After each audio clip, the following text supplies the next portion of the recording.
ದ್ವಿತೀಯ ಪಿಯುಸಿಯ ಎಲ್ಲ ವಿದ್ಯಾರ್ಥಿಗಳಿಗೆ ನಮಸ್ಕಾರ. ಏನು PU ಬೋರ್ಡ್ ಕಡೆಯಿಂದ ನಮಗೆ ಏನು ಮಾದರಿ ಪ್ರಶ್ನೆ ಪತ್ರಿಕೆಯನ್ನ ಕೊಟ್ಟಿದ್ದಾರೆ 3. ಅದರಲ್ಲಿ ಮೊದಲನೆಯ ಮಾದರಿ ಪ್ರಶ್ನೆ ಪತ್ರಿಕೆ ಹಾಗೆ ಉತ್ತರಗಳನ್ನ ಇಂದಿನ ವಿಡಿಯೋದಲ್ಲಿ ನಾವು ನೋಡ್ತಾ ಹೋಗೋಣ ವಿದ್ಯಾರ್ಥಿಗಳೇ. ಮೊದಲನೇದಾಗಿ ನಮಗೆ ಒಟ್ಟಾರೆ ಗರಿಷ್ಠ ಅಂಕಗಳು 80 ಅಂಕಗಳಿಗೆ ಈ ಒಂದು ಪ್ರಶ್ನೆ ಪತ್ರಿಕೆ ಇರುತ್ತೆ. ಇನ್ನು 20 ಅಂಕಗಳು ನಮ್ಗೆಲ್ಲ ಗೊತ್ತಿರೋ ಹಾಗೆ ಆಂತರಿಕ ಅಂಕಗಳಿರುತ್ತೆ. ಈಗ ಪ್ರಶ್ನೆ ಪತ್ರಿಕೆ ಶುರು ಮಾಡ್ಬಿಡೋಣ. ಪ್ರಶ್ನೆ ಪತ್ರಿಕೆ ಮಾದರಿ ಪ್ರಶ್ನೆ ಪತ್ರಿಕೆ 1. ಇದರಲ್ಲಿ ನಮ್ಗೆ ಮೊದಲನೇ ಮೇನ್ ಕ್ವಶನ್ ಅನ್ನ ನೋಡ್ತಾ ಹೋಗೋಣ. ಈ ಕೆಳಗಿನ ಪ್ರಶ್ನೆಗಳಿಗೆ ನೀಡಿರುವ ಉತ್ತರಗಳಲ್ಲಿ ಸರಿಯಾದುದನ್ನ ಆರಿಸಿ ಬರೆಯಿರಿ. ಇದರಲ್ಲಿ ಒಟ್ಟಾರೆ ನಾವೇನು MCQ ಅಂತ ಕರಿತೀವಲ್ಲ, ಮಲ್ಟಿಪಲ್ ಚಾಯ್ಸು, ಅದು 10 ಕ್ವಶನ್ ಇರುತ್ತೆ, 10 ಪ್ರಶ್ನೆ ಇರುತ್ತೆ. ಅದರಲ್ಲಿ ಮೊದಲನೇ ಪ್ರಶ್ನೆ, ಯಾರನ್ನು ಕೊಲ್ಲುವುದಿಲ್ಲವೆಂದು ವಿದ್ಯಾದೇವತೆ ಹೇಳಿತು? ಇದಕ್ಕೆ 4 ಉತ್ತರ ಇದೆ. ವಿಭೀಷಣ ಮತ್ತು ಕುಂಭಕರ್ಣ, ಅಂಗದ ಮತ್ತು ಹನುಮಂತ, ರಾಮ ಮತ್ತು ಲಕ್ಷ್ಮಣ, ರಾಮ ಮತ್ತು ಸೀತೆ. ಇದರಲ್ಲಿ ಸರಿಯಾದಂತ ಉತ್ತರ ರಾಮ ಮತ್ತು ಲಕ್ಷ್ಮಣ. ಹಾಗೆ ಪ್ರಶ್ನೆ 2, ಯಾರು ಅನ್ಯಲಿಂಗವನ್ನ ನೆನೆಯುವುದಿಲ್ಲ? ದೇವಾಲಯದಲ್ಲಿದ್ದವರು, ಯಾತ್ರೆಗೆ ಹೋದವರು, 3ನೇದು ಸಾಮಾನ್ಯ ಭಕ್ತ, 4 ಅಂಗದ ಮೇಲೆ ಲಿಂಗ ಧರಿಸಿದವನು. ಇಲ್ಲಿ ಸರಿಯಾದಂತಹ ಉತ್ತರ ಅಂಗದ ಮೇಲೆ ಲಿಂಗ ಧರಿಸಿದವನು, 4ನೇದು ಸರಿಯಾದಂತ ಉತ್ತರ. ಪ್ರಶ್ನೆ 3, ಹೆಣ್ಣು ಅರಿಬಕ್ಕೋಸುಗವೇ ತಮ್ಮಣ್ಣನಾಜ್ಞೆಯ ಮೀರಿ ಕುಂತಿಯ ಚಿನ್ನ ಬದುಕಿದನೆಂದು ನುಡಿವರು ಕುಜನರಾದವರು. ಅಂದ್ರೆ ಇಲ್ಲಿ ಇನ್ನು ಹುಟ್ಟದೇ ಇರಲಿ ನಾರಿಯರೆನ್ನೋಲು ಅನ್ನುವ ಪದ್ಯದ ಒಂದು ಪ್ರಶ್ನೆ ಇದು. ಈ ಭಾಗದಲ್ಲಿ ಕುಂತಿಯ ಚಿನ್ನ ಅಂದ್ರೆ ಯಾರು ಅಂತ ಕೇಳಿದ್ದಾರೆ. ಆ ದ್ರೌಪದಿ ಭೀಮನಿಗೆ ಹೇಳುವಂತಹ ಒಂದು ದೂರಿಗೆ ಸಂಬಂಧಪಟ್ಟಂತೆ ಭೀಮ ಹೇಳ್ತಾನೆ, ಅಣ್ಣನ ಆಜ್ಞೆಯನ್ನ ಮೀರಿದಾನೆ ಅಂತ ಜನ ಆಡ್ಕೊಂತಾರೆ ಅಂತ ಹೇಳ್ತಾರೆ. ಹಾಗಾಗಿ ಚಿನ್ನ ಅಂತ ಅಂದ್ರೆ ಇಲ್ಲಿ ನೋಡಿ 4 ಆಪ್ಷನ್ಸ್ ಇದೆ. ಆಪ್ಷನ್ 1 ಧರ್ಮರಾಯ, ಭೀಮ, ನಕುಲ, ಅರ್ಜುನ. ಸರಿಯಾದಂತ ಉತ್ತರ 2ನೇದು ಭೀಮ ಸರಿಯಾದಂತ ಉತ್ತರ ವಿದ್ಯಾರ್ಥಿಗಳೇ. ಪ್ರಶ್ನೆ 4, ಜಾಲಿಯ ರಸಸ್ವಾದ ಹೀಗಿರುತ್ತದೆ. ಆಪ್ಷನ್ 1 ಒಗರಾಗಿರುತ್ತದೆ, 2ನೇ ಉತ್ತರ ಸಿಹಿಯಾಗಿರುತ್ತದೆ, 3ನೇದು ವಿಷದಂತಿರುತ್ತದೆ, 4ನೇ ಉತ್ತರ ಹಿತವಾಗಿರುತ್ತದೆ. ಸರಿಯಾದಂತ ಉತ್ತರ 3ನೇ ಉತ್ತರ ವಿಷದಂತಿರುತ್ತದೆ. ಇನ್ನು ಪ್ರಶ್ನೆ 5, ಯಾವುದು ಚಿಂತನದಿ ಮುಳುಗಿರಲಿ ಎಂದು ಕವಿ ಆಶಿಸುತ್ತಾನೆ? ಉತ್ತರ 1 ಬಾಲ್ಯ, 2 ಯೌವನ, 3 ಮುಪ್ಪು, 4 ಜೀವನ. ಇದರಲ್ಲಿ ಸರಿಯಾದಂತಹ ಉತ್ತರ ಈ ಮುಪ್ಪು ಸರಿಯಾದಂತಹ ಉತ್ತರ. ನೆಕ್ಸ್ಟ್ ಪ್ರಶ್ನೆ 6, ಮೂಲೆ ಮನೆ ಮುದ್ದೇಗೌಡರಿಗೂ ಮೂತ್ರಪಿಂಡದ ಕಲ್ಲಾಗಿತ್ತು ಎಂದು ತಿಳಿದಾಗ ಅವರ ಮನೆಗೂ ಹೋದೆ. ಈಗದೇನೋ ದೊಡ್ಡ ಆಪರೇಷನ್ ಅಲ್ಲಮ್ಮ, ನಾನು 4 ಬಾರಿ ಮಾಡಿಸಿಕೊಂಡಿದ್ದೇನೆ ಎಂದು ಅಂಗಿ ಎತ್ತಿ ತೋರಿಸಿದರು. ಈ ಸಾಲುಗಳಲ್ಲಿ ಮುದ್ದೇಗೌಡರಿಗೆ ಮೂತ್ರಪಿಂಡದ ಕಲ್ಲಿನ ನಿರ್ವಹಣೆ ಬಗ್ಗೆ ಇರುವ ಅಭಿಪ್ರಾಯವೇನು? ಇಲ್ಲಿ ಸರಿಯಾದಂತ 4 ಆಪ್ಷನ್ಸ್ ಇದೆ. ಜಾಗರೂಕತೆ, ಭಯ, ಸಂಶಯ, ಅಜಾಗರೂಕತೆ. ಇಲ್ಲಿ ಸರಿಯಾದಂತಹ ಉತ್ತರ ಅಜಾಗರೂಕತೆ, ಈ ಸರಿಯಾದಂತ ಉತ್ತರ. ಪ್ರಶ್ನೆ 7, ಯಾವ ಕತೆ ಹೇಳಬೇಕೆಂದು ಮನೋರಮೆ ಕೇಳಿದಳು? ಸೀತಾ ಸ್ವಯಂವರ, ಸೀತಾಪಹರಣ, ರಾಮಾಶ್ವಮೇಧ, ಸೀತಾ ಪರಿತ್ಯಾಗ. ಇದರಲ್ಲಿ ಸರಿಯಾದಂತ ಉತ್ತರ 3ನೇದು ರಾಮಾಶ್ವಮೇಧ ಸರಿಯಾದಂತ ಉತ್ತರ. ಪ್ರಶ್ನೆ 8, ನಾಗರಾಜ ಕೋವಿ ಹಿಡಿದು ಎಲ್ಲಿ ಕುಳಿತಿದ್ದ? ತುಂಬಾ ಟ್ವಿಸ್ಟ್ ಇರುತ್ತೆ ಈ ತರದ ಪ್ರಶ್ನೆಗಳು. ಶಿಕಾರಿ ಬಂಡಿ, ಶಿಕಾರಿ ಗುಂಡಿ, ಶಿಕಾರಿ ಮಂಡಿ, ಶಿಕಾರಿ ಗಂಡಿ. ಇಲ್ಲಿ ಸರಿಯಾದಂತ ಉತ್ತರ 4ನೇದು ಶಿಕಾರಿ ಗಂಡಿ. ಗಂಡಿ ಅಂದ್ರೆ ಅದು ಏನು ಸಂಧಿ ತರ ಬಿದ್ದಿರುತ್ತಲ್ಲ, ಅದು ಗಂಡಿ. ಪ್ರಶ್ನೆ 9, ಹಳೆ ಕೊಪ್ಪದ ಸುಬ್ಬಣ್ಣನಿಗೆ ಆನೆಯಿಂದಾದ ತೊಂದರೆ. ಮರ ಉರುಳಿಸಿದ್ದು, ಕೊಟ್ಟಿಗೆ ಉರುಳಿಸಿದ್ದು, ಮನೆ ಉರುಳಿಸಿದ್ದು, ಮೇಕೆ ಉರುಳಿಸಿದ್ದು. ಸರಿಯಾದಂತಹ ಉತ್ತರ ಆನೆ ಕೊಟ್ಟಿಗೆಯನ್ನ ಉರುಳಿಸಿರುತ್ತೆ. ಹಾಗಾಗಿ ಇಲ್ಲಿ ಎರಡನೇದು ಸರಿಯಾದಂತಹ ಉತ್ತರ ವಿದ್ಯಾರ್ಥಿಗಳೇ, ಕೊಟ್ಟಿಗೆ ಉರುಳಿಸಿದ್ದು. ನೆಕ್ಸ್ಟ್ ಪ್ರಶ್ನೆ 10. ಏನ್ ಸ್ವಾಮಿ ಸಾಯೋದಕ್ಕೆ ಎದುರವ ಅಂತ ನಾನು ತಿಳ್ಕೊಂಡ್ರಾ? ಲೈನ್ಮನ್ ಕೆಲಸಕ್ಕೆ ಸೇರಿದ ಮೇಲೆ ಪ್ರಾಣದ ಆಸೆ ಇಟ್ಕೊಂಡ್ರೆ ಆಗುತ್ತಾ? ನಮ್ ಡಿಪಾರ್ಟ್ಮೆಂಟಿನ ಲೈನ್ ಮ್ಯಾನ್ಗಳು ಯಾರಾದ್ರೂ ಈವರೆಗೆ ಸರ್ವಿಸ್ ಮುಗಿಸಿ ರಿಟೈರ್ಡ್ ಆಗಿರೋದನ್ನ ನೀವು ನೋಡಿದ್ದೀರಾ? ಲೈನ್ ಮ್ಯಾನ್ ದುರ್ಗಪ್ಪನ ಮಾತುಗಳು ಆತನ ಕೆಲಸದ ಬಗ್ಗೆ ಏನನ್ನ ಸೂಚಿಸುತ್ತದೆ? ಸುಲಭದ ಕೆಲಸ, ಕಷ್ಟಕರವಾದ ಕೆಲಸ, ಕಿಡಿಗೇಡಿತನದ ಕೆಲಸ, ಅಪಾಯಕಾರಿ ಕೆಲಸ. ಸರಿಯಾದಂತ ಉತ್ತರ ಅಪಾಯಕಾರಿ ಕೆಲಸ. ಆ ಭಾವನೆ ಅವನಿಗೆ ಇರುತ್ತೆ, ಅದಕ್ಕೆ ಅದು ಸರಿಯಾದಂತ ಉತ್ತರ. ಇದು ನಿಮ್ಗೆ ಸಂಬಂಧಪಟ್ಟಂತ MCQ ಮಲ್ಟಿಪಲ್ ಚಾಯ್ಸ್ ಪ್ರಶ್ನೆಗಳು. ಈಗ ನಾವು ಎರಡನೇ ಮೇನ್ಗೆ ಹೋಗ್ತಾ ಇದೀವಿ. ಬಿಟ್ಟ ಸ್ಥಳ, ಫಿಲ್ ಇನ್ ದ ಬ್ಲಾಂಕ್ಸ್ಗೆ ಹೋಗ್ತಾ ಇದೀವಿ. ಬಿಟ್ಟ ಸ್ಥಳಗಳಿಗೆ ಆವರಣದಲ್ಲಿ ಕೊಟ್ಟಿರುವ ಉತ್ತರಗಳಲ್ಲಿ ಸೂಕ್ತವಾದದನ್ನ ಆರಿಸಿ ಬರೆಯಿರಿ. ನಿಮ್ಗೆ ಉತ್ತರ ಅಲ್ಲೇನೆ ಕೊಟ್ಟಿರ್ತಾರೆ, ಅಲ್ಲಿ ಕೊಟ್ಟಿರೋ ಉತ್ತರನ ಅಲ್ಲಿರುವಂತಹ ಫಿಲಪ್ಸ್ ಕ್ವಶನ್ಸ್ಗೆ ಯಾವ್ದು ಮ್ಯಾಚ್ ಆಗುತ್ತೆ ಅಂತ ನಾವು ಸರಿಯಾಗಿ ನೋಡ್ಕೊಂಡು ಬರೀಬೇಕಾಗತ್ತೆ. ನೋಡಿ, ಪ್ರಶ್ನೆ 11. ವಾಲ್ಪರೈ ಮಧ್ಯದಲ್ಲಿ ಡ್ಯಾಶ್ ತೋಟ ಇದೆ. ವಾಲ್ಪರೈ ಮಧ್ಯದಲ್ಲಿರುವಂತ ತೋಟ ಯಾವುದು? ಅಲ್ಲಿ ಸರಿಯಾದಂತ ಉತ್ತರ ಪುದುತೋಟ. ನೆಕ್ಸ್ಟ್ ಪ್ರಶ್ನೆ 12. ತಮ್ಮ ರಾಜ್ಯದಲ್ಲೇ ತಾವೇ ತಬ್ಬಲಿಗಳಾಗುತ್ತಿರುವವರು ಕನ್ನಡಿಗರು. ಸರಿಯಾದಂತ ಉತ್ತರ. ದಣಿಗಳು ಒಳೆಯ ಹೂಳೆತ್ತಲು ಇವರಿಗೆ ಸೂಚಿಸಿದರು. ಯಾರಿಗೆ ಸೂಚಿಸುತ್ತಾರೆ? ಕುದುಪನಿಗೆ ಸೂಚಿಸಿದರು. ಕಲಾಂ ಅವರು ಡ್ಯಾಶ್ ವಿಶ್ವವಿದ್ಯಾನಿಲಯದಲ್ಲಿ ಸಂದರ್ಶಕ ಪ್ರೊಫೆಸರ್ ಆಗಿದ್ದರು. ಕಲಾಂ ಅವರು ಅಣ್ಣಾಮಲೈ ವಿಶ್ವವಿದ್ಯಾನಿಲಯದಲ್ಲಿ ಸಂದರ್ಶಕ ಪ್ರೊಫೆಸರ್ ಆಗಿದ್ದರು. ಪ್ರಶ್ನೆ ಸಂಖ್ಯೆ 15. ಬಾಯಿ ಚಪಲ ಡ್ಯಾಶ್ ಜಾಸ್ತಿ ಇರುತ್ತದೆ. ಪೆನ್ಷನ್ದಾರರಿಗೆ ಜಾಸ್ತಿ ಇರುತ್ತದೆ. ಹಾಗೆ ಇಲ್ಲಿ ಹೊಂದಿಸಿ ಬರೆಯಿರಿ. ಮ್ಯಾಚ್ ದಿ ಫಾಲೋಯಿಂಗ್ ಅನ್ನ ಗಮನಿಸ್ತಾ ಹೋಗೋಣ ಸ್ನೇಹಿತರೆ. ಇಲ್ಲಿ ಸ್ನೇಹಿತರೆ, ಮೊದಲದಾಗಿ ಕೀರ್ತನೆ, ಮುಂಬೈ ಜಾತಕ, KS ನಿಸಾರ್ ಅಹಮದ್, ಅತ್ತಿ ಚಿತ್ತ ಮತ್ತು ನಾನೆಂಬ ಮಾಯೆ. ಇಷ್ಟು ಪ್ರಶ್ನೆಗಳಿದೆ. 6 ಉತ್ತರಗಳನ್ನ ಕೊಟ್ಟಿದ್ದಾರೆ. ಇದರಲ್ಲಿ ಕೀರ್ತನೆಗೆ ಸರಿಯಾದಂತ ಉತ್ತರ ಜಾಲಿಯ ಮರದಂತೆ ಸರಿಯಾದಂತಹ ಉತ್ತರ. ಹಾಗೇನೆ ಇಲ್ಲಿ ಮುಂಬೈ ಜಾತಕ ಅನ್ನುವಂಥದ್ದಕ್ಕೆ ಸರಿಯಾದಂತಹ ಉತ್ತರ ತೆರೆದ ದಾರಿ ಸರಿಯಾದಂತಹ ಉತ್ತರ ಆಗತ್ತೆ. KS ನಿಸಾರ್ ಅಹಮದ್ ಅವರು ಶಿಲುಬೆ ಏರಿದ್ದಾನೆ ಅನ್ನುವಂತಹ ಪದ್ಯವನ್ನ ಬರೆದಿದ್ದಾರೆ. ಹತ್ತಿ ಚಿತ್ತ ಮತ್ತು ಅದಕ್ಕೆ ಸರಿಯಾದಂಥದ್ದು T ಯಲ್ಲಪ್ಪ ಇವರು, ಅದಕ್ಕೆ ಸರಿಯಾದಂತ ಉತ್ತರ. ನಾನೆಂಬ ಮಾಯೆ, ಇದಕ್ಕೆ ಸರಿಯಾದಂತಹ ಉತ್ತರ ಒಮ್ಮೆ ನಗುತ್ತೇವೆ, ಇದಕ್ಕೆ ಸರಿಯಾದಂತಹ ಉತ್ತರ ಆಗುತ್ತೆ ವಿದ್ಯಾರ್ಥಿಗಳೇ. ಈಗ ನಾವು ನೇರವಾಗಿ ಪ್ರಶ್ನೋತ್ತರಗಳಿಗೆ ಹೋಗ್ಬಿಡೋಣ. ಪ್ರಶ್ನೋತ್ತರಗಳ ಕಡೆಗೆ ನಾವು ಹೋಗೋಣ. ಪ್ರಶ್ನೋತ್ತರಗಳು ಅಲ್ಲಿ 2-3 ವಾಕ್ಯ ನಮ್ಗೆ ಪ್ರಾರಂಭದಲ್ಲಿ ಸಿಕ್ಕುವಂಥದ್ದು. ಈ ಮ್ಯಾಚ್ ದಿ ಫಾಲೋಯಿಂಗು ಇದೆಲ್ಲ ಆದ್ಮೇಲೆ ನಮ್ಗೆ ಸಿಕ್ಕುವಂಥದ್ದೇ ಈ ಒಂದು 2-3 ವಾಕ್ಯ. ಇದನ್ನ ಸೆಟ್ ವೈಸ್ ಕೇಳಿರ್ತಾರೆ. ಮೊದಲನೇದು ಪದ್ಯ ಭಾಗದ್ದು, ಎರಡನೇದು ಗದ್ಯ ಭಾಗದ್ದು, ಮೂರನೇದು ದೀರ್ಘ ಗದ್ಯದ್ದು ಕೃಷ್ಣೇಗೌಡರನೇದು. ಮೊದಲನೇ ಭಾಗನ ನೋಡೋಣ. ಇದರಲ್ಲಿ 17, 18, 19, 20 ಒಟ್ಟು 4 ಪ್ರಶ್ನೆ ಇರುತ್ತೆ. 17ನೇ ಪ್ರಶ್ನೆ, ರಾವಣನಿಗೆ ಸೀತೆಯ ಬಗ್ಗೆ ವೈರಾಗ್ಯ ಮೂಡಿದ ಸಂದರ್ಭವನ್ನ ವಿವರಿಸಿ ಅಂತೇಳಿ ಇದೆ.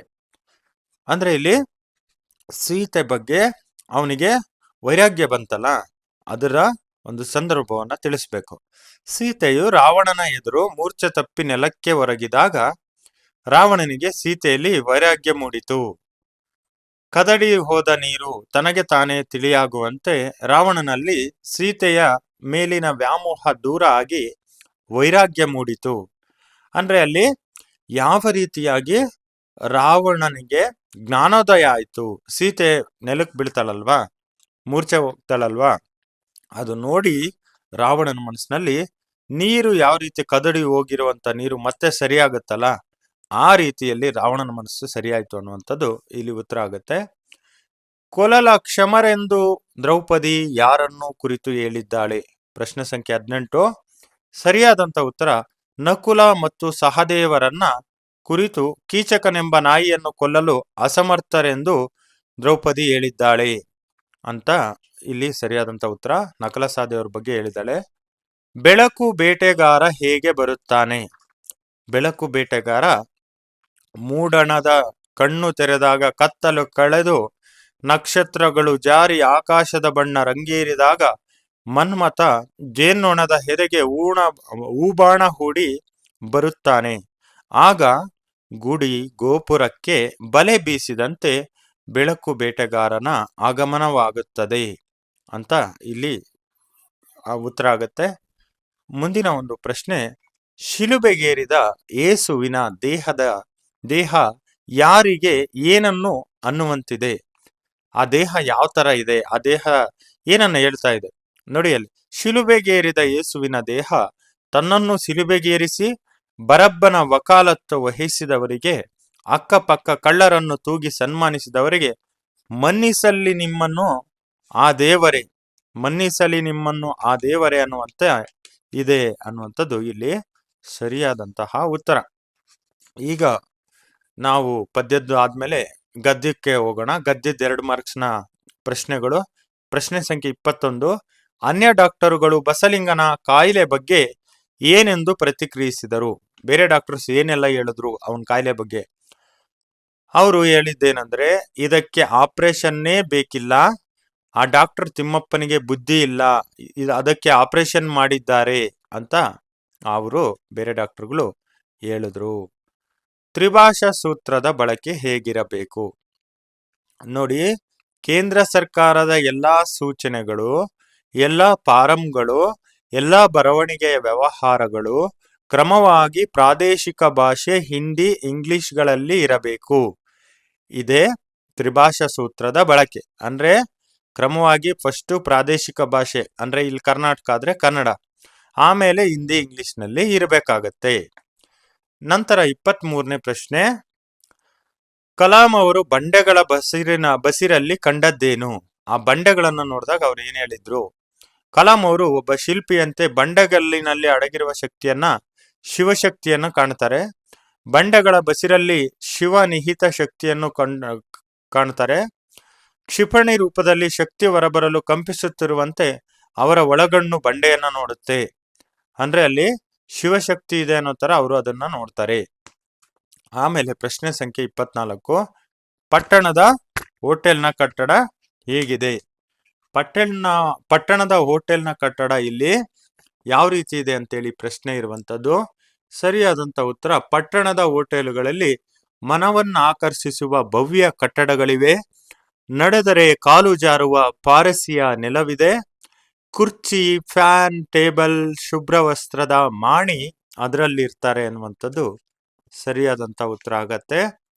ಈಗ ದೀರ್ಘ ಗದ್ಯದ್ದು 2 ಮಾರ್ಕ್ಸ್ ನೋಡೋದಾದ್ರೆ 25ನೇ ಪ್ರಶ್ನೆ, ದುರ್ಗಪ್ಪ ಏಕೆ ಬಂದಿರಬಹುದೆಂದು ನಿರೂಪಕರು ಯೋಚಿಸಿದರು?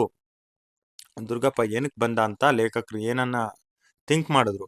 ದುರ್ಗಪ್ಪ ಇನಾಮು ಕೇಳಲೋ, ಚಂದ ವಸೂಲಿಗೋ, ಇಲ್ಲವೇ ಮನೆ ಉಪಯೋಗಕ್ಕೆ ಕಾಫಿ ಬೀಜ ಕೇಳಲೋ, ಏಲಕ್ಕಿಗೋ ಬಂದಿರಬಹುದೆಂದು ನಿರೂಪಕರು ಯೋಚಿಸಿದರು. ಹಾಗೆ ಇಲ್ಲಿ ಕಾಡಾನೆಗಳ ಅವಳಿಗೆ ಪ್ರಕಾಶ್ ನೀಡಿದ ಕಾರಣಗಳು ಏನು? ಪ್ರಶ್ನೆ ಸಂಖ್ಯೆ 26, ಪ್ರಕಾಶ್ ಏನ್ ಹೇಳ್ದ? ಇಕಾಲಜಿಸ್ಟ್ ಪ್ರಕಾಶ್ ಮೂಡಗಿರಿಯಲ್ಲಿ ಭಾಷಣ ಮಾಡುತ್ತಾ, ಅರಣ್ಯ ಇಲಾಖೆಯವರು ಕಾಡಿನ ಮರಗಳನ್ನ ತೆಗೆದು ನೀಲಗಿರಿ, ಅಕೇಶಿಯ ಮುಂತಾದ ಆನೆಗಳಿಗೆ ನಿರುಪಯುಕ್ತ ಮರಗಳನ್ನ ಬೆಳೆಸ್ತಿರೋದ್ರಿಂದ ಕಾಡಾನೆಗಳು ಊರಿನ ಕಡೆ ಬಂದು ಹಾವಳಿ ನೀಡಲು ಪ್ರಾರಂಭಿಸಿವೆ ಅಂತ ಅವನು ಹೇಳ್ತಾನೆ. ನಂತರ 27ನೇ ಪ್ರಶ್ನೆ, ನಾಗರಾಜ ದುರ್ಗಪ್ಪನ ಮೇಲೆ ಏನೆಂದು ರೇಗಿದನು? ಆನೆಯ ಮರದ ಕೊಂಬೆ ಬೀಳಿಸಿದ್ದೆಂದು ದುರ್ಗಪ್ಪ ಪದೇ ಪದೇ ಹೇಳುವುದನ್ನು ನೋಡಿ ರೇಗಿದ ನಾಗರಾಜ, ಹಾಗಂತ ಹೇಳಿಕೆ ಬರ್ಕೊಡ್ತೀಯಾ? ಆಗಿದ್ರೆ ಹೇಳು, ಅದನ್ನ ಎಳ್ಕೊಂಡು ಬಂದು ಅಂಬಾಸಿಡರ್ ಕಾರಿನ ಜೊತೆ ಕಟ್ಟಾಕಿ ಬರೆ ಹಾಕಿ ಬಿಡ್ತೀನಿ. ನಿನ್ನ ಪುಕಾರೇನಿದ್ರು ಬರವಣಿಗೆಯಲ್ಲಿ ಇರಬೇಕು, ಹಂಗಿದ್ರೆ ಮಾತ್ರ ನಾನು ಆಕ್ಷನ್ ತಗೊಳ್ಳೋದು ಎಂದು ನಾಗರಾಜ ದುರ್ಗಪ್ಪನ ಮೇಲೆ ರೇಗ್ತಾನೆ. ಅಲ್ಲಿ ಪ್ರೂಫ್ ಕೇಳಿದಾಗ ಅವನು ಆನೆ ಮೇಲೆ ಹೇಳಿದಾಗ ಆನೆ ಮೇಲೆ ಅವನು ರೇಗ್ತಾನೆ. ಜಬ್ಬಾರ ನಿರೂಪಕರಿಗೆ ಅಂಚೆ ವಿಲವಾರಿ ಬಗ್ಗೆ ಅಸಡ್ಡೆಯಿಂದ ಏನೋ ಹೇಳ್ತಾನೆ. ಲೇಖಕರಿಗೆ ಏನಂತ ಜಬ್ಬಾರ್ ಹೇಳ್ದ ನೋಡಿ. ಅಲ್ಲಿ ನಿರೂಪಕರು ಜಬ್ಬಾರನ ಮುಂದೆ ವಿವೇ ವಿಲೇವಾರಿ ಬಗ್ಗೆ ಆಕ್ಷೇಪಿಸಿದಾಗ ಆತ, ಅಯ್ಯೋ ಬಿಡಿ ಸರ್, ಯಾವುದೋ ಮದುವೆ ಮನೆ ಕಾಗದ ಸರ್, ನೀವೇನು ಹೋಗೋದಿಲ್ಲ ಏನಿಲ್ಲ, ಅವನ್ನು ಇವತ್ತು ಕೊಟ್ರು ಒಂದೇ, ನಾಳೆ ಕೊಟ್ರು ಒಂದೇ ಎಂದು ಅಸಡ್ಡೆಯಿಂದ ಹೇಳುತ್ತಿದ್ದನು. ಅವನ ಅಸಡ್ಡೆ ಯಾವ ತರ ಇತ್ತು ಅನ್ನುವಂಥದ್ದು ಇಲ್ಲಿ ಗೊತ್ತಾಗುತ್ತೆ ಸ್ನೇಹಿತರೆ. ವಿದ್ಯಾರ್ಥಿಗಳೇ, ನಾವೀಗ ಸಂದರ್ಭ ನೋಡ್ತಾ ಹೋಗೋಣ. ಅದರಲ್ಲಿ 3 ಭಾಗ ಇದೆ. ಮೊದಲು ಪದ್ಯದ್ದು, ಆಮೇಲೆ ಗದ್ಯದ್ದು, ಆಮೇಲೆ ದೀರ್ಘ ಗದ್ಯದ್ದು. ಈಗ ಪ್ರಶ್ನೆ ಸಂಖ್ಯೆ 29 ಮೊದಲನೇ ಸಂದರ್ಭ ನೋಡೋದಾದ್ರೆ, ಜ್ಯೋತಿ ನಿನ್ಹಾರ ಓಲಾರ ಅನ್ನುವಂಥದ್ದು ಇಲ್ಲಿ ಸಂದರ್ಭ. ಇದು ಬಂದ್ಬಿಟ್ಟು ಈ ವಾಕ್ಯವನ್ನು ಅಬ್ಬಲಿ ಅವರ ರಸಬಳ್ಳಿ ಎಂಬ ಜನಪದ ತ್ರಿಪದಿಗಳಿಂದ ಆರಿಸಿಕೊಂಡಿದೆ. ತಾಯಿ ಶ್ರೇಷ್ಠತೆ ಕುರಿತು ಜಾನಪದ ಕವಿ ಹೇಳಿರುವ ಮಾತಿದು. ತಾಯಿಗಿಂತ ದೇವರಿಲ್ಲ, ಬಂಧುವಿಲ್ಲ, ಯಾರೇ ಜೊತೆಗಿದ್ದರೂ ತಾಯಿ ಇರುವಿಕೆಗೆ ಸರಿಸಾಟಿ ಇಲ್ಲ. 1000 ಕೊಳ್ಳಿ ಒಲೆಯಲ್ಲಿ ಉರಿದರೂ ಅದು ಮನೆಯಲ್ಲಿ ಬೆಳಗುವ ಜ್ಯೋತಿಗೆ ಸಮನಲ್ಲ. ಅದರಂತೆ ತಾಯಿಗೆ ಹೋಲಿಕೆ ತಾಯಿಯೇ ಅನ್ನುವಂಥದ್ದು ಇಲ್ಲಿನ ಅರ್ಥ ಮತ್ತು ಸಂದರ್ಭ. ತಾಯಿ ಬಗ್ಗೆ ಹೇಳುವಾಗ ಈ ಮಾತು ಬಂದಿರುವಂಥದ್ದು. ಹಾಗೆ ಇಲ್ಲಿ ಪ್ರಶ್ನೆ ಸಂಖ್ಯೆ 30, ಕುಳಿತು ಕೆಮ್ಮುವ ಪ್ರಾಣಿ. ಇದು ಬಂದ್ಬಿಟ್ಟು ಮುಂಬೈ ಜಾತಕ ಪದ್ಯದಲ್ಲಿ ಇರುವಂತದ್ದು. ನೋಡಿ, ಈ ವಾಕ್ಯವನ್ನು GS ಶಿವರುದ್ರಪ್ಪನವರು ಬರೆದಿರುವಂತ ಮುಂಬೈ ಜಾತಕ ಎನ್ನುವ ಪದ್ಯದಿಂದ ಆರಿಸಲಾಗಿದೆ.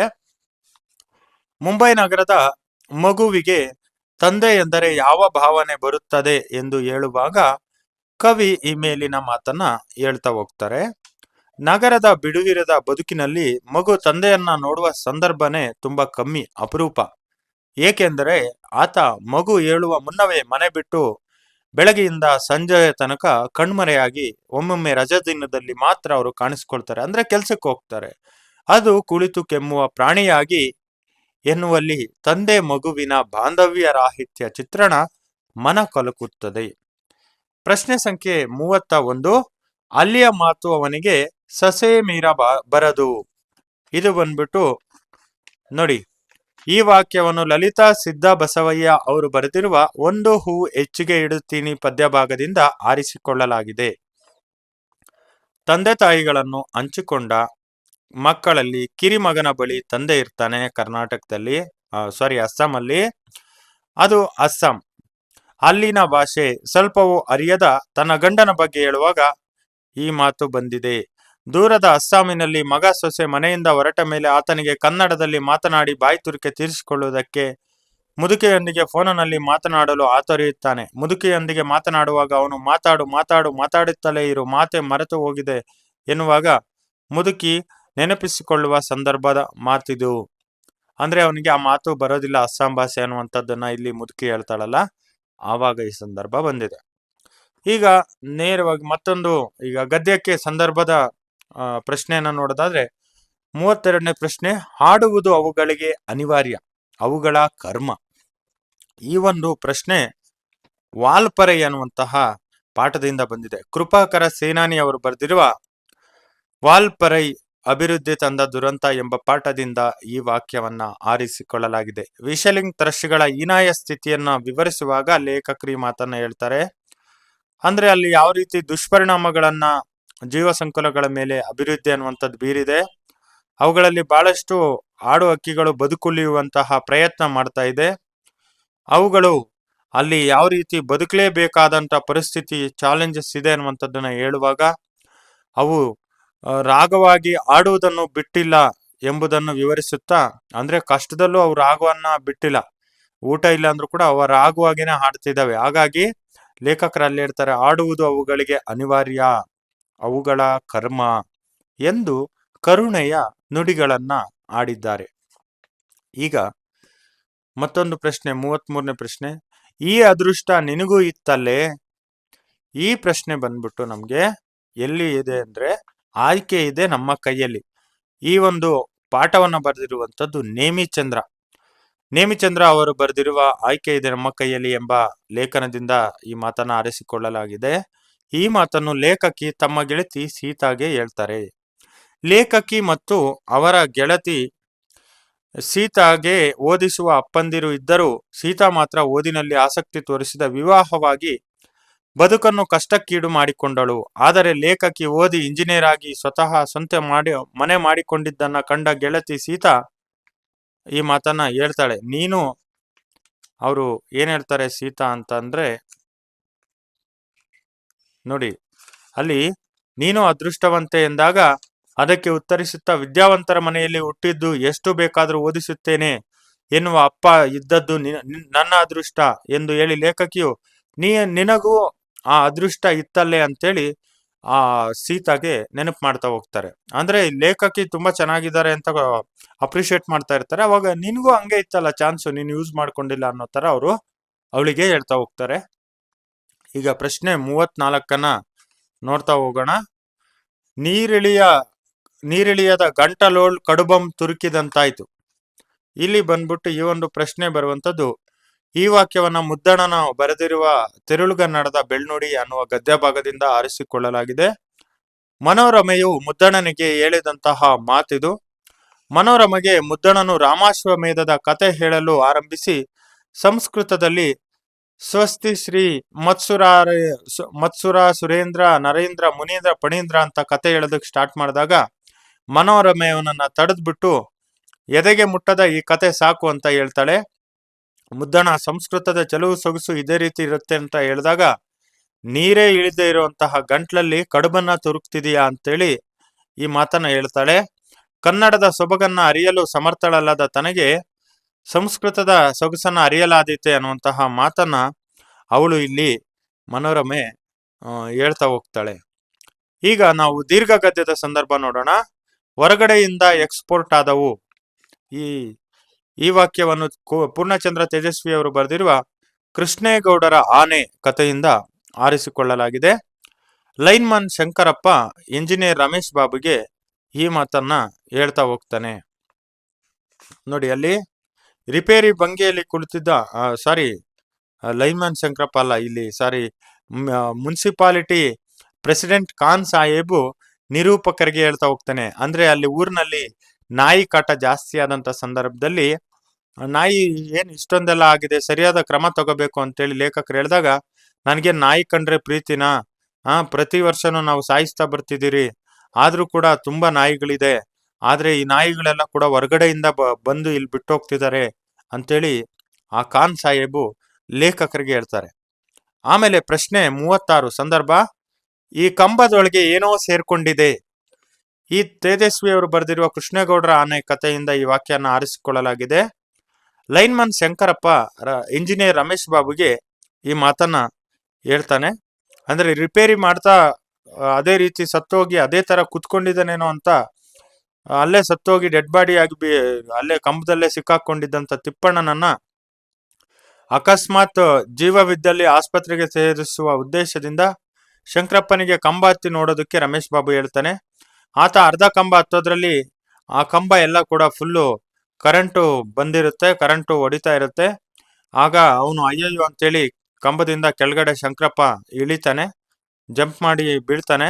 ರಮೇಶ್ ಬಾಬು ಓಡ್ ಬಂದು ಏನಾಯ್ತು ಅಂತ ಕೇಳಿದಾಗ ಇದ್ದಕ್ಕಿದ್ದಂಗೆ ಸಿಡ್ಲು ಹೊಡೆದಂಗಾಯ್ತು, ಈ ಕಂಬದೊಳಗೆ ಏನೋ ಸೇರ್ಕೊಂಡಿದೆ ಅಂತ ಹೇಳಿ ಭೂತ ದರ್ಶನ ಆಗಿರೋ ತರ ಅವನು ತೊದಲ್ತಾನೆ. ಯಾರು? ಶಂಕರಪ್ಪ. ಅಂದ್ರೆ ಈ ಏನು ತಿಪ್ಪಣ ಸತ್ತೋಗಿರ್ತಾನಲ್ಲ, ಅದು ನೋಡಿದ್ಮೇಲೆ ನಡೆಯುವಂಥದ್ದು. ಇಷ್ಟು ನಿಮ್ಗೆ ಸಂದರ್ಭ ವಿದ್ಯಾರ್ಥಿಗಳೇ. ಸಂದರ್ಭವನ್ನ ನೋಡಿದ್ದಾದ್ಮೇಲೆ ನಾವೀಗ 5-6 ವಾಕ್ಯಗಳ ಕಡೆಗೆ ಗಮನ ಕೊಡೋಣ ವಿದ್ಯಾರ್ಥಿಗಳೇ. ಇದರಲ್ಲಿ ನಾನು ಹೇಳ್ದಾಗೆ 3 ಭಾಗ ಮಾಡಿರ್ತಾರೆ, 3 ಪಾರ್ಟಿಷನ್. ಅದರಲ್ಲಿ ಮೊದಲನೇದು ಪದ್ಯ, ಆಮೇಲೆ ಗದ್ಯ, ಆಮೇಲೆ ದೀರ್ಘ ಗದ್ಯ. ಮೊದಲು ಪದ್ಯ ಭಾಗದ 5-6 ವಾಕ್ಯ. ಕದಡಿದ ಸಲಿಲಂ ತಿಳಿವಂದದೆ. ಕಾವ್ಯ ಭಾಗದಲ್ಲಿ ಕಂಡುಬರುವ ರಾವಣನ ವ್ಯಕ್ತಿತ್ವವನ್ನ ವಿಮರ್ಶಿಸಿ. ಪ್ರಶ್ನೆ ಸಂಖ್ಯೆ 37. ಉತ್ತರ ನೋಡ್ತಾ ಹೋಗೋಣ ವಿದ್ಯಾರ್ಥಿಗಳಲ್ಲಿ. ಕದಡಿದ ಸಲಿಲಂ ತಿಳಿವಂದದೆ ಕಾವ್ಯ ಭಾಗದಲ್ಲಿ ರಾವಣನ ವ್ಯಕ್ತಿತ್ವ ಉತ್ತಮವಾಗಿ ಚಿತ್ರಿತವಾಗಿದೆ. ಪರಾಂಗ ನಾವಿರತಿ ವ್ರತಧಾರಿಯಾದ ರಾವಣನು ವಿಧಿವಶಕ್ಕೊಳಗಾಗಿ ಸೀತೆಯನ್ನ ಅಪಹರಿಸ್ತಾನೆ. ವಿದ್ಯಾದೇವತೆಯು ರಾಮ ಲಕ್ಷ್ಮಣರನ್ನ ಕೊಲ್ಲೋದಕ್ಕೆ ಆಗೋದಿಲ್ಲ ಅಂತ ಹೇಳಿದ್ಮೇಲೆ ಯುದ್ಧೋತ್ಸಾಹದ ವ್ಯಕ್ತಿತ್ವ ರಾವಣ ಪ್ರದರ್ಶಿಸ್ತಾ ಹೋಗ್ತಾನೆ.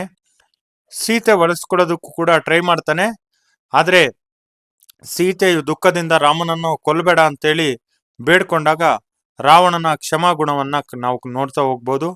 ವೈರಾಗ್ಯ ಗುಣ ರಾವಣನಿಗೆ ಬಂದಂತ ಸಂದರ್ಭ ನೋಡಿದಾಗ ಅವನಲ್ಲಿ ಕರುಣೆ ಇತ್ತು, ಅನುಕಂಪ ಇತ್ತು, ಮಾನವೀಯತೆ ವ್ಯಕ್ತಿತ್ವ ಇತ್ತು ಅನ್ನೋದನ್ನ ಅವನು ತೋರಿಸಿರುವಂತದ್ದನ್ನು ಗಮನಿಸಬಹುದು.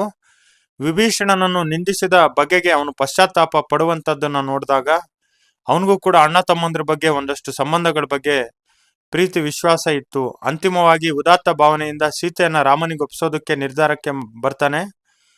ಅಲ್ಲಿ ಕೂಡ ತನ್ನ ಶಕ್ತಿ ಸಾಮರ್ಥ್ಯ ಬಿರುದುಗಳಿಗೆ ಕುಂದುಂಟಾಗಬಾರ್ದು ಅಂತೇಳಿ ಯುದ್ಧ ಮಾಡಿ ಆಮೇಲೆ ಯುದ್ಧದಲ್ಲಿ ಅವ್ರನ್ನ ಸೋಲಿಸಿ ನಂತರ ಅವರನ್ನ ಪ್ರೀತಿಯಿಂದ ಕರ್ಕೊಂಬಂದು ಅವರಿಗೆ ಸೀತೆಯನ್ನು ಒಪ್ಪಿಸಿ ಕ್ಷಮೆಯ ಕೇಳಬೇಕು ಅನ್ನುವಂತಹ ಒಂದು ಧೀರೋದಾತ್ತ ಮತ್ತೆ ಸ್ವಾಭಿಮಾನ ಮತ್ತೆ ಒಬ್ಬ ವೀರನಿಗೆ ಇರುವಂತಹ ಎಲ್ಲ ಗುಣಗಳು ರಾವಣನಿಗೆ ಇತ್ತು.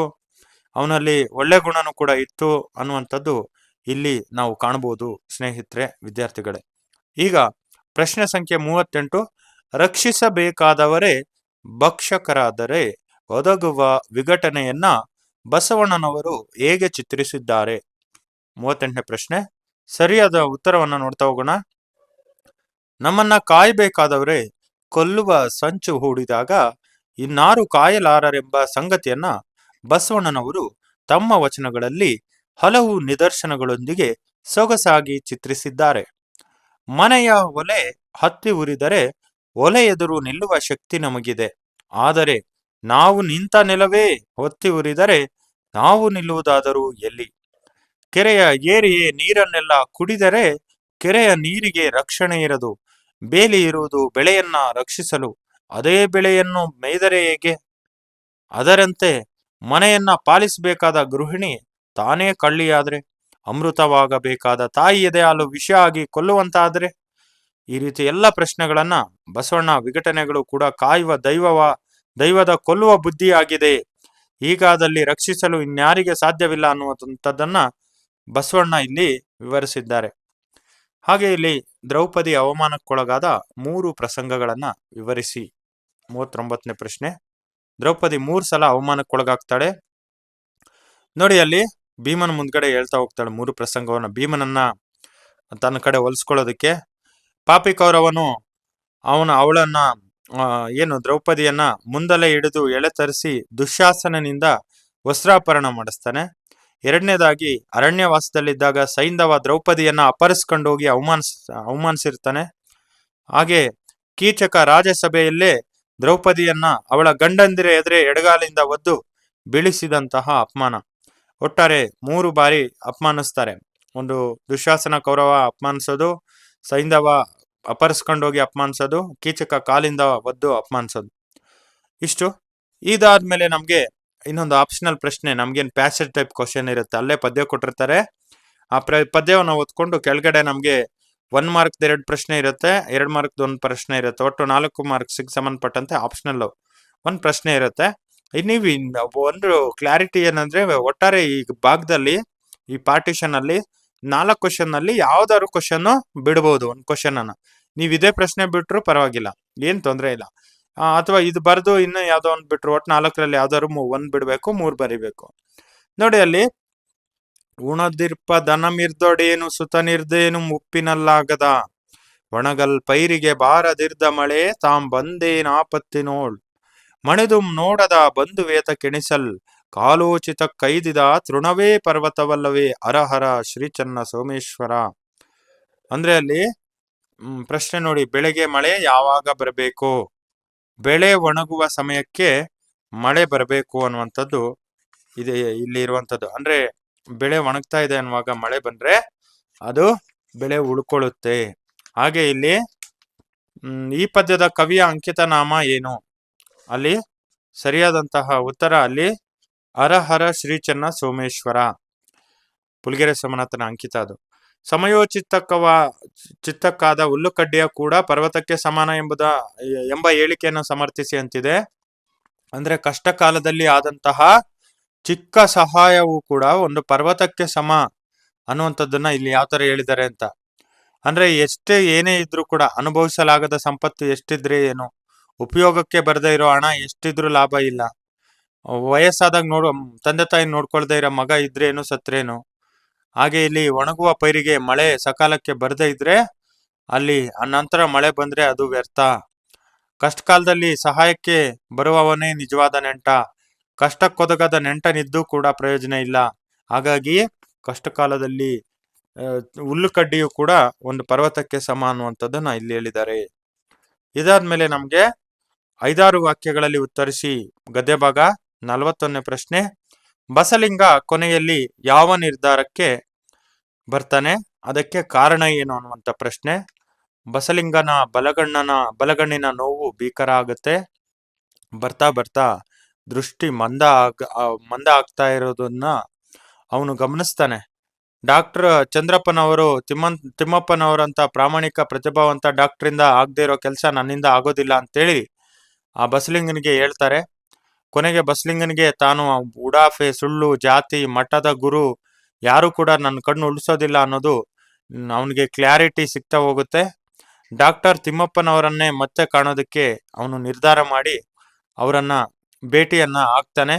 ತಿಮ್ಮಪ್ಪನವರ ಮಿಂಚಿನಂತ ಬೆರಳು, ಪ್ರೀತಿ ತುಂಬಿದ ಮುಖ ಎಲ್ಲ ಕೂಡ ಇವನಿಗೆ ನೆನಪಾಗಿ ಅವನು ಅವರ ಬಳಿಗೆ ಹೋಗ್ತಾನೆ. ಅವರು ಕೈ ಹಿಡಿದು ಕಂಬನಿಗರೆದು ಅಪ್ಪಿಕೊಂಡು ಅಳತೊಡಗಿದ ಅವರನ್ನ ತಬ್ಕೊಂಡು ಅಳ್ತಾನೆ. ಅವನಲ್ಲಿ ಮರುಕಳಿಸಿದ ಆ ಮುಗ್ಧತೆಯನ್ನು ಕಂಡು ತಿಮ್ಮಪ್ಪನವರು ಅವನಿಗೆ ಶಸ್ತ್ರಚಿಕಿತ್ಸೆ ಮಾಡೋದಕ್ಕೆ ತಯಾರಿ ಮಾಡ್ಕೊಳ್ತಾರೆ. ಇಷ್ಟು ಬಸಲಿಂಗನ ಪ್ರಶ್ನೆಗೆ ಉತ್ತರ. ಚಿನ್ನಮ್ಮನ ಕುಟುಂಬ ಒಳೆಯ ಬಗ್ಗೆ ಅಸಹನೆ ಹೊಂದಬಾರದೆಂದು ಲೇಖಕಿ ಬಯಸುವುದೇಕೆ, ವಿವರಿಸಿ. ನೋಡಿ, ಅಲ್ಲಿ ಚಿನ್ನಮ್ಮನ ಒಳೆಯಂಚಿನಲ್ಲಿ ಎಂದಿನಂತೆ ಅವಳು ಮುಸುರೆ ಪಾತ್ರೆಯನ್ನ ತೊಳ್ಕೊಂಡು ಕುತ್ಕೊಂಡಿರ್ತಾಳೆ.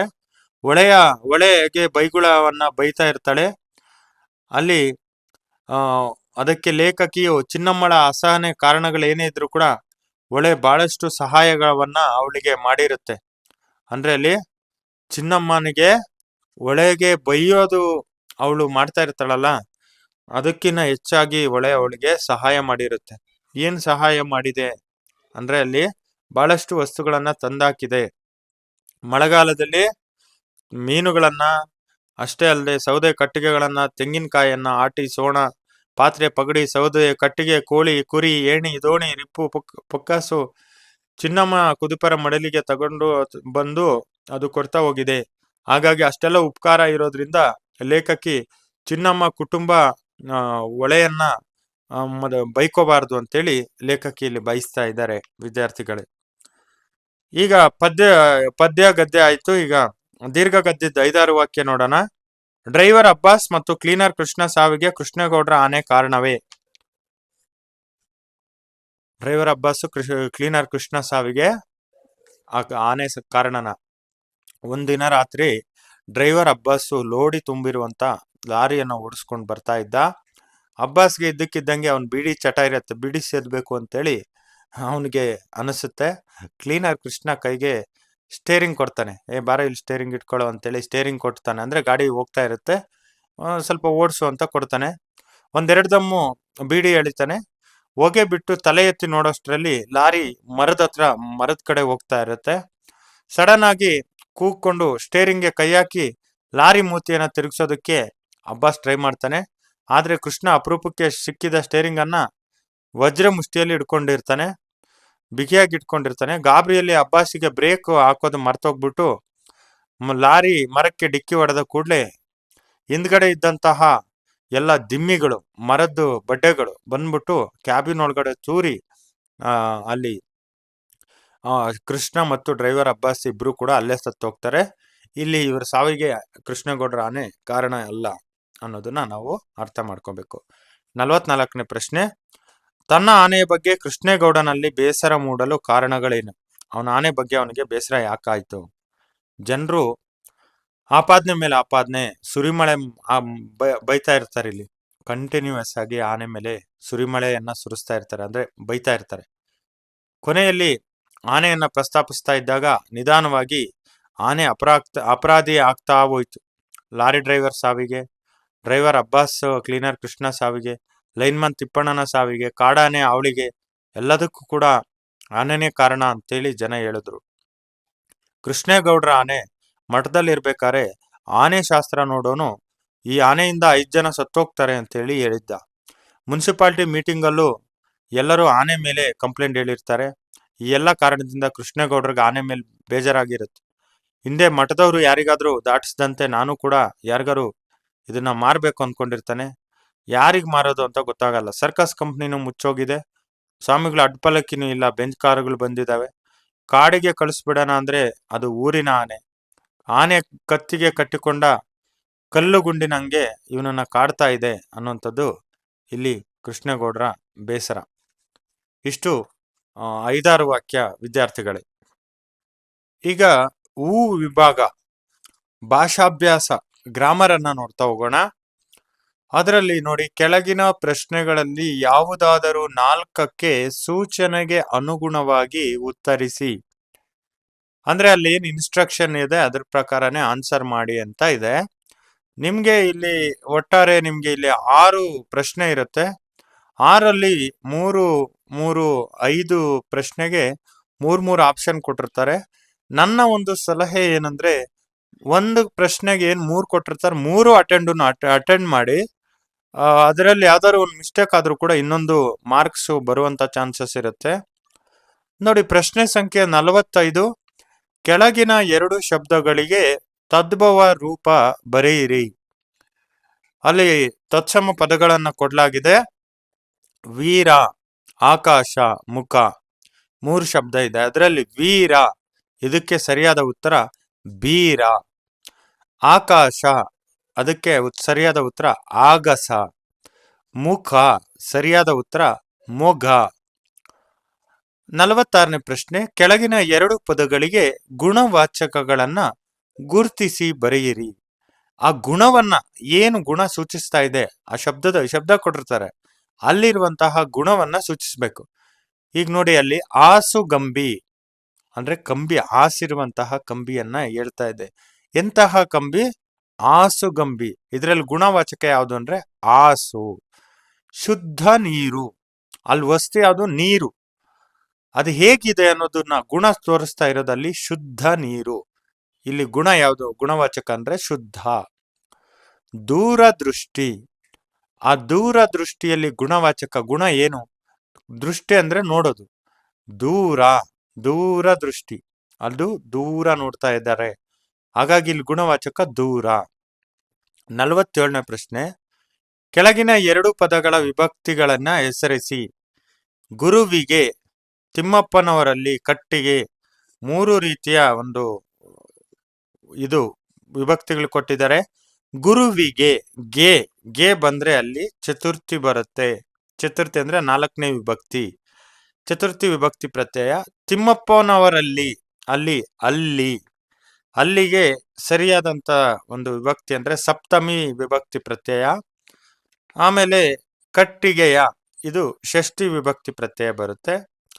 ನೋಡಿ, ಇಲ್ಲಿ ಗೆ ಮತ್ತು ಅಲ್ಲಿ ಕೇಳ್ತಾರೆ, ಚತುರ್ಥಿ ಮತ್ತು ಸಪ್ತಮಿ. ಹುಷಾರಾಗಿರಿ.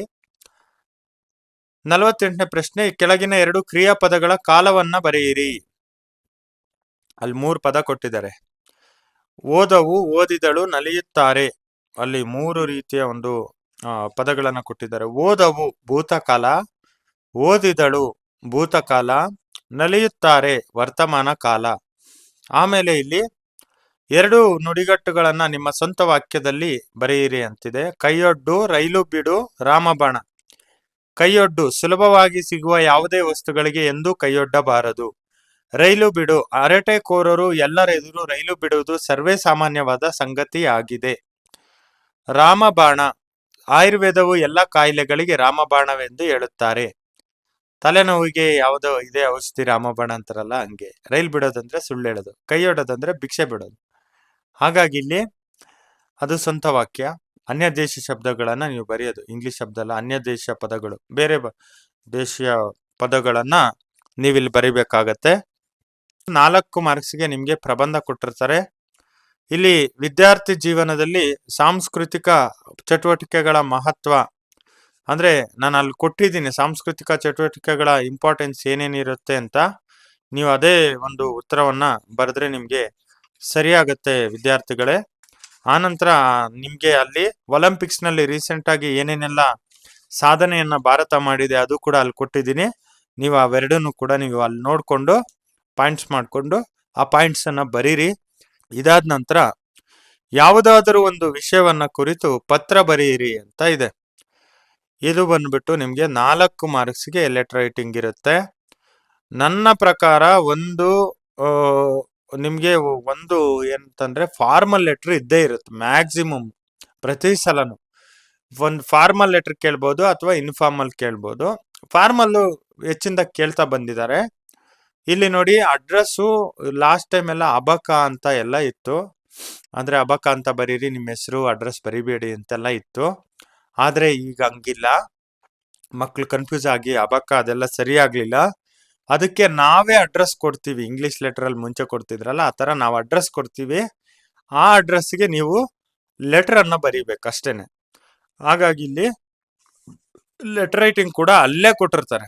ಫ್ರಮ್ ಅಡ್ರೆಸ್ ಕೊಟ್ಟಿರ್ತಾರೆ, ಟು ಅಡ್ರೆಸ್ ಕೊಟ್ಟಿರ್ತಾರೆ. ನೀವೇನೂ ಮಾಡ್ಬೇಕಾಗಿಲ್ಲ, ನೀವು ಇಷ್ಟೇ ಮಾಡ್ಬೇಕು. ಅಲ್ಲಿ ಫ್ರಮ್ ಅಡ್ರೆಸ್ಗೆ ಫ್ರಮ್ ಅಡ್ರೆಸ್ಸು, ಟು ಅಡ್ರೆಸ್ಗೆ ಟು ಅಡ್ರೆಸ್ಸು, ಆಮೇಲೆ ವಿಷಯ ಅಲ್ಲೇ ಕೊಟ್ಟಿರ್ತಾರೆ. ಬಾಡಿ ಆಫ್ ದ ಲೆಟರ್ ಬರಿಬೇಕು, ನೀವು ವಿಷಯದ ವಿವರಣೆಯನ್ನ ಬರಿಬೇಕಲ್ಲಿ. ಆಮೇಲೆ ಎಂಡ್ ಆಫ್ ದಿ ಲೆಟರ್ ಬರಿಬೇಕು. ಇಲ್ಲಿ ಮೋಹನ ಸುನಂದ, ದ್ವಿತೀಯ PUC, ಮದರ್ ತೆರೇಸಾ ಪದವಿ ಪೂರ್ವ ಕಾಲೇಜು, ಜಗಳೂರು, ದಾವಣಗೆರೆ. ಇದು ಅಲ್ಲಿನ ಇಂದ address, from address. Rajashekhara, Karantha ರಸ್ತೆ, ಲಕ್ಷ್ಮೀಪುರ, ಬ್ರಹ್ಮಾವರ ತಾಲೂಕು. ಇಲ್ಲಿರುವಂತ ನಿಮ್ಮ ತಂದೆಗೆ ಪ್ರವಾಸಕ್ಕೆ ಹೋಗಲು ಹಣ ಮತ್ತು ಅನುಮತಿಯನ್ನು ಕೋರಿ ಪತ್ರ ಬರೆಯಿರಿ. ಇದು ಬಂದ್ಬಿಟ್ಟು ಇನ್ಫಾರ್ಮಲ್ ಲೆಟರ್, ಅಪ್ಪನಿಗೆ ಬರೆಯುವಂಥದ್ದು. ಹಾಗೆ ಇಲ್ಲಿ ನೆಕ್ಸ್ಟ್ ನೋಡಿ, ಅದು ಫಾರ್ಮಲ್ ಲೆಟರು. ಗಂಗಾ ಭೀಮೇಶ, ದ್ವಿತೀಯ PUC, Abdul Kalam PU college, Aland, Kalaburagi ಜಿಲ್ಲೆ ವಿಳಾಸದಲ್ಲಿ ವಾಸವಿರುವವರು ನೀವೆಂದು ಭಾವಿಸಿ ನಿಮ್ಮ ಕಾಲೇಜಿನ ಪ್ರಾಂಶುಪಾಲರಿಗೆ ಅಂಕಪಟ್ಟಿ, ವರ್ಗಾವಣೆ ಪ್ರಮಾಣ ಪತ್ರ ಕೋರಿ ಪತ್ರ ಬರೆಯಿರಿ. ಇದು ಫಾರ್ಮಲು. ನೀವು ಫಸ್ಟು ನಿಮ್ಮ ಫ್ರಮ್ ಅಡ್ರೆಸ್ಸು, ಟು ಅಡ್ರೆಸ್ಸು, ಆಮೇಲೆ ನೀವು ಮಾನ್ಯರೇ, ವಿಷಯ, ಆಮೇಲೆ body of the letter, end of the letter ಎಲ್ಲ ಬರೀಬೇಕು. ಅದು ಫಾರ್ಮಲ್ ಲೆಟ್ರು. ಫಾರ್ಮಲ್ ಲೆಟ್ರ್ ಒಂದು ಬಂದೇ ಬರುತ್ತೆ. ಇಷ್ಟು ಲೆಟರ್ ರೈಟಿಂಗ್ಗೆ ಸಂಬಂಧಪಟ್ಟಂತೆ ವಿದ್ಯಾರ್ಥಿಗಳೇ, ಇಷ್ಟು ನಿಮ್ಮ ಮೊದಲನೇ ಮಾದರಿ ಪ್ರಶ್ನೆ ಪತ್ರಿಕೆ. ನನಗೆ ಗೊತ್ತಿರುವಂತಹ ರೀತಿಯಲ್ಲಿ ನಾನು ಒಂದಷ್ಟು ವಿವರಣೆ ಕೊಡುವಂತ ಪ್ರಯತ್ನ ಮಾಡಿದ್ದೀನಿ. ಈ ಒಂದು ವಿಡಿಯೋ ನಿಮಗೆ ಇಷ್ಟ ಆಗಿದ್ರೆ ದಯವಿಟ್ಟು ನಮ್ಮ ಫಸ್ಟ್ ಬಟನ್ ಯೂಟ್ಯೂಬ್ ಚಾನಲ್ನ ಸಬ್ಸ್ಕ್ರೈಬ್ ಮಾಡ್ಕೊಳ್ಳಿ. ಎರಡನೇ ಮಾದರಿ ಪ್ರಶ್ನೆ ಪತ್ರಿಕೆಯನ್ನು ಕೂಡ ಮುಂದಿನ ದಿನಗಳಲ್ಲಿ ಮಾಡ್ತಾ ಹೋಗ್ತೀವಿ. ಮುಂದಿನ ಅಪ್ಡೇಟ್ಗಳಿಗೂ ಕೂಡ ನಿಮ್ಗೆ ಅನುಕೂಲ ಆಗ್ಬೋದು. ಅದಕ್ಕೋಸ್ಕರ ನಮಗೆ ದಯವಿಟ್ಟು ಸಪೋರ್ಟ್ ಮಾಡಿ, ಸಬ್ಸ್ಕ್ರೈಬ್ ಮಾಡಿ, ಲೈಕ್ ಮಾಡಿ, ಶೇರ್ ಮಾಡಿ, ನಮಗೆ ಸಪೋರ್ಟ್ ಮಾಡಿ ಅಂತ ಕೇಳ್ಕೊಂಡು ಈ ವಿಡಿಯೋವನ್ನ ಇಲ್ಲಿಗೆ ಮುಗಿಸ್ತಾ ಇದ್ದೀನಿ. ಇಂಥದ್ದೇ ಮತ್ತೊಂದು ವಿಡಿಯೋದಲ್ಲಿ ಸಿಗೋಣ. ಅಲ್ಲಿವರೆಗೂ ಏನಾದ್ರು ಹೇಳಿದ ವಿಷಯಗಳು ಯಾವ್ದಾದ್ರು ವ್ಯತ್ಯಾಸ ಆಗಿದ್ರೆ ದಯವಿಟ್ಟು ಕ್ಷಮೆ ಇರಲಿ ಅಂತ ಹೇಳ್ತಾ ವಿಡಿಯೋವನ್ನ ಮುಗಿಸ್ತಾ ಇದ್ದೀನಿ. ನಮಸ್ಕಾರ. ಜೈ ಹಿಂದ್, ಜೈ ಕರ್ನಾಟಕ.